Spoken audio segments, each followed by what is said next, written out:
L'UNAFEC, parti cher à Gabriel Kyungwa Kumwanza de mémoire via son président fédéral ville-province de Kinshasa, Godefroid Mwamba Mushipaku, salue les avancées significatives observées dans la gestion de la Res Publica 3 ans après. Il faut aussi relever que c'est l'UNAFEC a été parmi les premiers partis politiques qui ont constitué l'Union sacrée.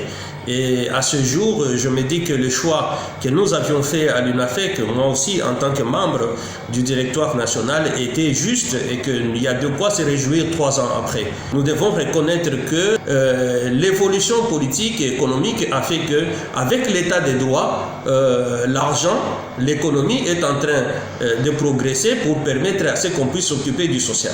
La deuxième chose, la refondation de la nation. Et il a conçu un programme avec 147 entités territoriales décentralisées. Et le troisième aspect que nous pouvons évoquer ici, effectivement, c'est le développement à partir de la base. Les quartiers, les localités, les secteurs, les collectivités doivent être des points d'impulsion de développement.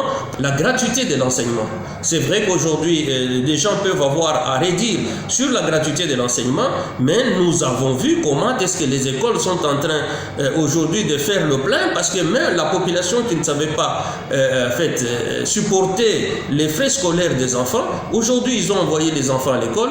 Un avis que ne partage pas Henri Christin Lungenja, qui fustige l'augmentation de cas de violation de droits de l'homme en République démocratique du Congo. La législature ici, c'est la pierre de législature parce qu'en matière de production des lois, c'est vraiment nul. Et le gouvernement n'a initié aucun projet de loi. On a plus vu le Parlement travailler plus des lois. C'est le prolongement de l'état d'urgence, des lois par rapport à la loi financière, à peine on a parlé de la loi électorale, mais toutes les lois qui peuvent accompagner même le processus électoral, ce n'est pas une priorité. Des lois qui doivent contribuer pour la lutte contre la corruption, comme la loi d'accès à l'information, la loi portant protection des défenseurs des droits humains et tant d'autres lois. À 2 ans de la fin du mandat de Félix-Antoine Tshisekedi Tshilombo, la population congolaise espère voir le pouvoir en place imprimer une nouvelle dynamique à son leadership